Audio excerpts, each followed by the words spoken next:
नमस्कार श्रोते मित्र हो. कथारस सादर करत आहे ज्येष्ठ साहित्यिक रामचंद्र सडेकर लिखित कादंबरी हुंदका, प्रकरण 32. आपल्या तुरुंगवासाचे किती दिवस उरले आहेत याचा वामन हिशेब करत असताना त्याला जेलर साहेबांचं बोलावून आलं होतं.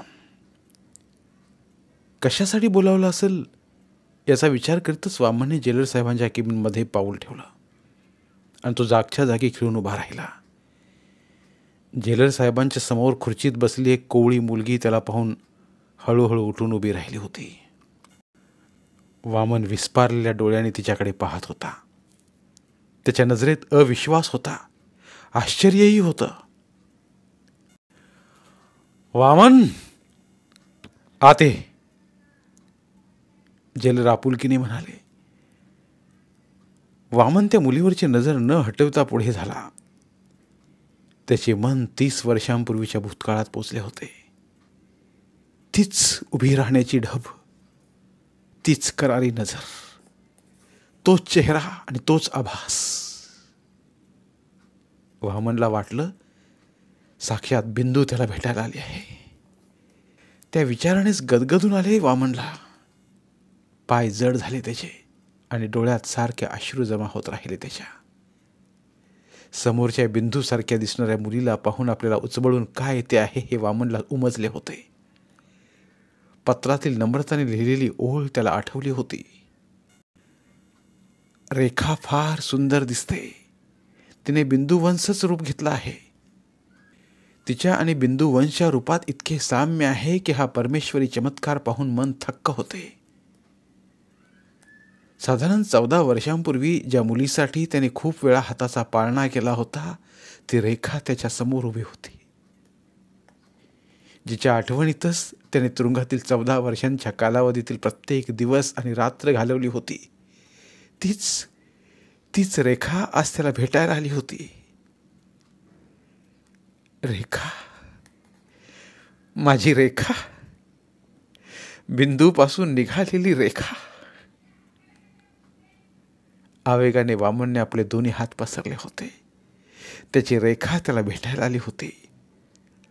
14 वर्ष आपण वनवास सोसला त्याचे सार्थक झाले असे वाटले त्याला. ये रेखा, ये. वामनचे फक्त ओठ हलले, पण गळा दाटून आल्याने शब्द काही बाहेर पडले नाहीत. एक पोरी, ये. तुझ्या दुर्दैवी बापाला कडकडून भेट. अगं केवळ तुझ्यासाठीच मी जिवंत आहे. ये ये ये. वामन अखेर बोलला, परंतु आपलाच आवाज त्याला कर्कश वाटला होता. प्रत्यक्षात त्याचे बोलणे कुजबुजीच्या स्वरूपात होते. तरीही रेखा तसूभर हल्ली नव्हती. वामनला दुरावा असह्य झाला होता. रेखा, ये. अगं मी तुझा बाबा आहे. ये. रेखाने केवळ थंड नजरेने वामनला निहाळले.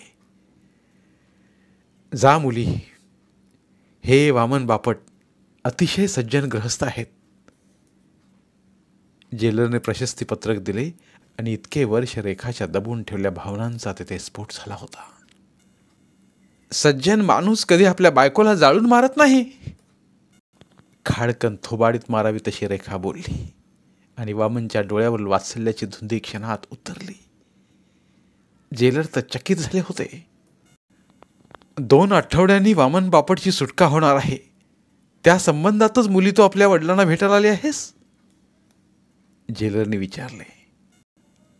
मला वडील नाहीत. रेखा ताडकन उतरली आणि वामनच्या पायाखालची जमीनच सरकली. आपली एकुलती एक मुलगी आपल्याला बाप मानण्यास तयार नाही हे पाहून त्याच्यावर आभाळच कोसळलं. मग हा कोण आहे? जेलर वामनकडे बोट दाखवीत म्हणाले. माझ्या आईचा खुनी. वामनने दोन्ही हात कानावर ठेवले. मुलीच्या प्रेमाची अपेक्षा केली होती त्यानं, पण त्याच्या वाट्याला आले होते निखारे. मर्यादा सोडून बोलतेस तू, जेलर संतापाने म्हणाले होते. अशा डागण्या द्यायच्या होत्या तर मग भेटण्याचे नाटक करायला आलीस कशाला तू? मी भेटायला आले आहे हा तुमचा गैरसमज आहे, ठाम स्वरात रेखा म्हणाली. मी फक्त समज द्यायला आले आहे. माझ्या आईला निर्दयपणे पेटवून देणाऱ्या मारेकऱ्याला मी सांगायला आले आहे की त्याने पुन्हा माझ्या आयुष्यात येण्याचा प्रयत्न करू नये. त्याचा अमंगल स्पर्श मला होता कामा नये. तो पुन्हा मला भेटता कामा नये. ज्या दिवशी त्याने माझ्या आईला जाळले आहे त्याच दिवशी त्याने माझ्याही आयुष्याला, भविष्याला चूड लावली आहे. लहानपणापासून मी अनाथ पोरकी म्हणून वाढले आहे आणि यापुढेही तसेच जीवन जगण्याचा माझा विचार आहे. कळत नव्हते तेव्हापासून मी मामीला मम्मी म्हणत आहे आणि कळायला लागले तेव्हाही सवयीनेच मम्मी म्हणत राहिले. शाळेत, बागेत, मैदानात जेव्हा जेव्हा मुले आई वडिलांना हाक मारीत तेव्हा मी आतल्या आत रडत होते मी, कारण मला आई बापच नव्हते. बोलायला येऊ लागल्यापासून कधीच मी आई बाबा अशी साद माझ्या आई बाबांना घालू शकले नाही. कारण कारण कारण तू तू वामनचा एकेरी उल्लेख करून त्याच्याकडे बोट दाखवितच रेखा ओरडली. तू माझ्या आईला मारलंस, तू केवळ पैशासाठी. त्यावेळी तुझ्या लक्षात आलं नाही की आपल्याला एक लहान मुलगी आहे. मुलीचे पालन पोषण कसे होईल, ती आई वडिलांविना कशी राहील. आणि आता मात्र मला पाहताच तुला अगदी प्रेमाचे भरते आले. माझे बालपण नासवले गेले आहे केवळ तुझ्यामुळे. माझ्या मनाची सदैव होरपळ होत राहिली तुझ्यामुळे. केबिनमध्ये एकदम शांतता पसरली होती. वामनचा सहारा आवेश विझून गेला होता. रेखाचा एक एक शब्द धारदार तलवारीप्रमाणे त्याच्या काळजात घुसत होता. लहानपणी बिंदू त्याच्यासाठी अशी शंतनराव आणि नागेशकडे भांडत होती, परंतु आज बिंदूची प्रतिकृती असलेली रेखा प्रत्यक्ष वामनला वाकताडून करीत होती. काय घडले हे? काय? जेव्हा इतरांनी त्याच्यावर बिंदूला मारल्याचा आरोप केला होता तेव्हा तो खेदाने हसला होता, परंतु आता प्रत्यक्ष त्याची मुलगीच त्या प्रकाराबद्दल त्याला घालून पाडून बोलत असताना वामनचे हसणेही विरले होते आणि रडणे जिरले होते. वामनचा भकास चेहरा जेलरना पाहावेना.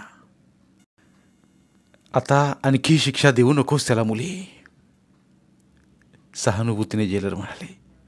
सारखा तुझा ध्यास घेतला होता त्याने, तुझा. मीही त्यांचाच ध्यास घेतला होता. त्यांनी जी आग 14 वर्षांपूर्वी पेटवली होती त्याची धग अजून माझ्या मनाला जाणवते आहे. म्हणून मी इथे आले आहे. माझ्या मनाचा दाह शांत करण्यासाठी इथे आले मी. ह्या माणसाविषयी माझ्या मनात किती तिरस्कार आहे तो दर्शवण्यासाठी मी इथे आले आहे. तुरुंगातील 14 वर्षांच्या कालावधीत रेखा संबंधात किती स्वप्ने पाहिली होती वामनने, पण रेखाच्या एक एक शब्दाबरोबर साऱ्यांच्या ठिकऱ्या उडाल्या होत्या.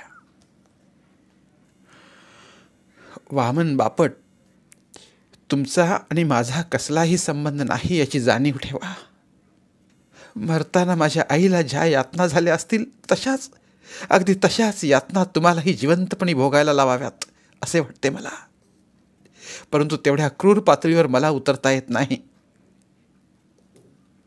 अचानक वामन हसला, खदखदून हसला. बिंदूच्या मृत्यूला त्याला जबाबदार ठरवले गेले तेव्हाही तो असाच हसला होता. माझ्या विरोधात सारे जग गेले आहे, त्यात तूही सामील झालेली पाहून मरताना तुझ्या आईला ज्या यातना झाल्या असतील त्याच मी आता अनुभवतो आहे. पण एक अनुभवाचे बोलणे लक्षात ठेव पोरे. आपण जे ऐकतो आणि पाहतो ते काही वेळेला खरं नसतं. तुझा उद्रेक मी ऐकून घेतला. तुझ्या बालपणी तुझे भोगलंस तेच मीही तुरुंगात भोगतोय. नशिबाचे खेळ आहेत हे सारे. मला समजून घे मला. रेखाने तुच्छतेने वामनकडे पाहिलं. मी काहीही सांगितलं तरी तुला पूर्वग्रह दूषित भावनेमुळे पटणार नाही आहे. मला फक्त इतकं सांगायचं आहे की की मी तुझ्या आईला मारलेलं नाही. नाही, अगं बिंदूवर माझं प्राणापलीकडं प्रेम होतं. मी निर्दोष आहे, मी निर्दोष आहे. 14 वर्षांची शिक्षा भोगल्यानंतर सांगता आहात तुम्ही? रेखाचा हेटाळणीचा स्वर ऐकून विव्हल झाला होता वामन. त्या क्षणी आपण तिला समजावू शकणार नाही हे जाणवून तर त्याच्या जीवाची तगमग झाली होती.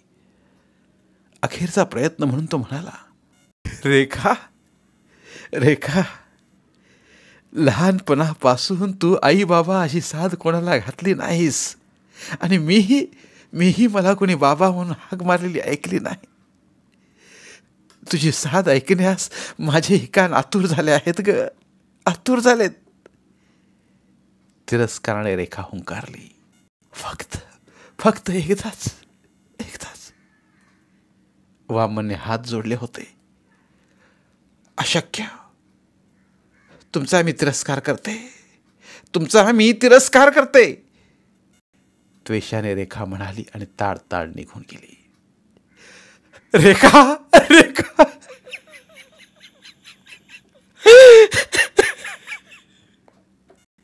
धाय मोकलून वामन रडला. आयुष्यात प्रत्येक बाबतीत माघार घेण्यासाठीच काहींचा जन्म होतो. वामन त्यापैकीच होता. आज प्रत्यक्ष पोटच्या मुलीने त्याला झिडकारले होते. संपले होते सारे. फक्त वेदनाच वाट्याला उरली होती. मी तुमचा कुठला अपराध केला होता म्हणून तुम्ही मला आयुष्यभर जळत राहण्याची शिक्षा दिली. आज माझ्या मुलीनेही मला झिडकारले. कळावे, लोभ नसावा ही विनंती. थरथरत्या हातानेच वामनने पत्राच्या शेवटी वामन बापट ही सही ठोकली. पत्रे पाकिटात बंद करून पाकिटावर मिसेस फर्नांडिस आणि नाडकर्णींचे पत्ते लिहिले व पाकिटे जेलर साहेबांकडे नेऊन दिली. जेलरना वामनबद्दल सहानुभूती वाटत होती. वामनचा उद्ध्वस्त चेहरा त्यांना पाहवत नव्हता. वामनच्या सुटकेला फक्त 2 दिवस बाकी होते आणि सुटकेनंतर वामन कुठे जाणार हा वामनप्रमाणेच त्यांनाही प्रश्न पडला होता. ज्या तऱ्हेने रेखा वामनशी बोलली होती त्यावरून वामनला कौटुंबिक आयुष्याचे दरवाजे बंद झाले आहेत हे त्यांना सहज कळून चुकलं होतं.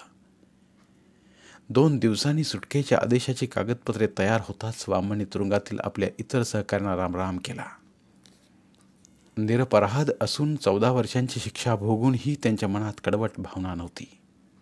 फक्त रेखा आपल्याला दुरावली हीच खंत मनात होती त्याच्या. रेखाचा गैरसमज दूर केला पाहिजे हा एकच ध्यास होता त्याच्या मनात. वामन, ही सारी खेळणी, हे फ्रॉक्स. वामनने खिन्न हसत त्या खेळण्यांकडे आणि फ्रॉक्सकडे पाहिलं. रेखासाठी जेलरना आग्रह करून त्याने त्या वस्तू विकत आणल्या होत्या. दरवर्षी रेखा मोठी होते आहे हे काही त्याच्या लक्षात आले नव्हते. म्हणूनच लहान मुलांसाठी असलेली खेळणी आणि साधारण 3-4 वर्षाच्या मुलीला होणारे फ्रॉक्स त्याने आणवून घेतले होते. आपली चूक त्या क्षणी वामनला उमगली होती.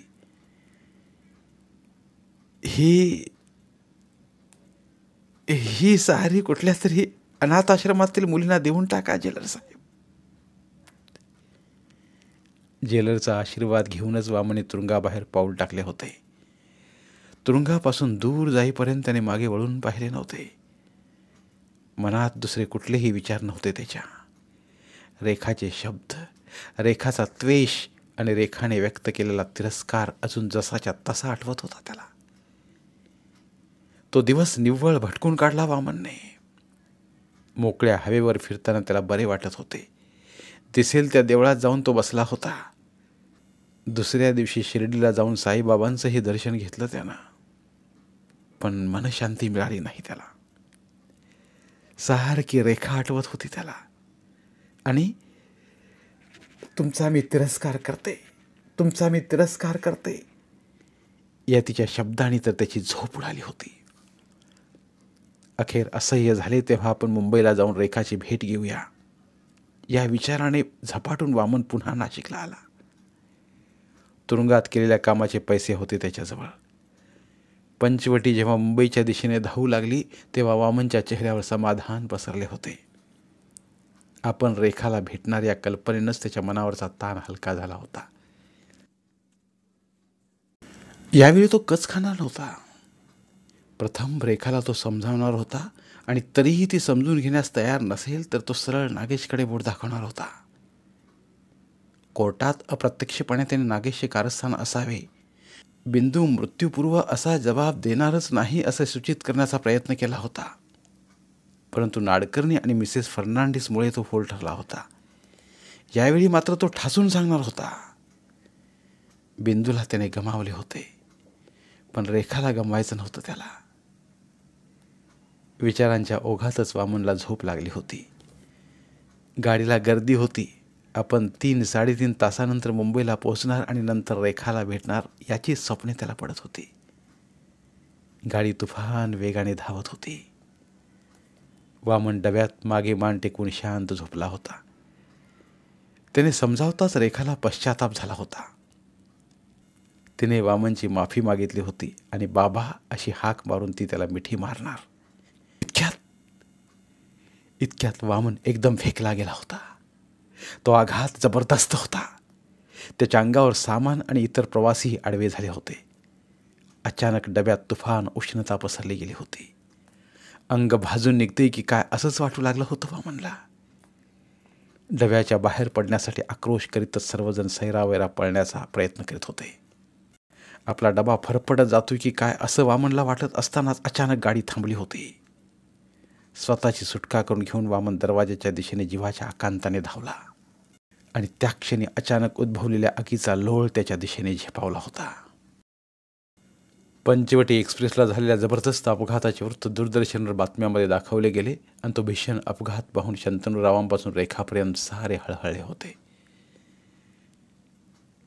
वाईट झाले, रेखा म्हणाली होती. किती वाईट मरण, किती आक्रोश केला असेल साऱ्यांनी, सुटकेसाठी किती प्रयत्न केले असतील. बिचारे, आपण मरणार हे समजताच काय स्थिती झाली असेल सर्वांची. शंतनूरावाने रेखाच्या डोक्यावरून हात फिरवला होता. तिचा मनस्वीपणा त्यांना चिंतित करीत होता. किती हळवी होते चटकन ना, शंतनूराव म्हणाले. आणि काही वेळेला दगडापेक्षाही कठोर, नम्रता ताडकर म्हणाली. आणि ती आपल्या तुरुंगाच्या भेटीसंबंधात बोलली हे ओळखून रेखा हळूच तिच्या कुशीत शिरली होती. दुसऱ्या दिवशी सकाळी नम्रताने सवयीप्रमाणे दात घासता घासता वर्तमानपत्रावर नजर टाकली होती. पंचवटीच्या अपघाताची हृदयद्रावक छायाचित्रे पहिल्याच पानावर छापली होती. नम्रता मजकुरावरून झपाझप नजर फिरवीत असतानाच सहज म्हणून ती मृतांची नावे वाचू लागली होती आणि तिच्या काळजाचा ठोकाच चुकला. अविश्वासाने तिने पुन्हा ती यादी वाचली आणि त्या यादीत 5वे नाव छापले होते, वामन बापट. नम्रताने हातात पकडून ठेवला ब्रश केव्हाच गळून खाली पडला होता. सारा दिवाणखाना आपल्याभोवती फिरतो आहे असा भास तिला होत असतानाच हा मृत वामन बापट आपले वामन भाऊजी नसावेत असे सोयीस्करपणे ती स्वतःचे समाधान करून घेत होती. नम्रता धपकन सोप्यात बसली होती. बाजूचाच फोन खणखणतोय याचं तिला भान नव्हतं. अगं फोन उचल की, शंतनूराव घाईघाईने येत म्हणाले. त्यांनी स्वतःच फोन उचलला आणि नम्रताकडे देत ते म्हणाले, तुझा फोन आहे नाशिकहून. पाय जड झाले असतानाही नम्रता बेसिनकडे जाऊन चूळ भरून आली. फोन चांगल्या बातमीसाठी नाही हे केवळ तिच्याच लक्षात आलं होतं. पण नाशिकचा फोन म्हणताच घरातील इतरही हळूहळू दिवाणखान्यात जमा झाले होते. मी नम्रता केळकर बोलते, प्रयत्नपूर्वक शब्दांची जुळवाजुळव करून नम्रता म्हणाली.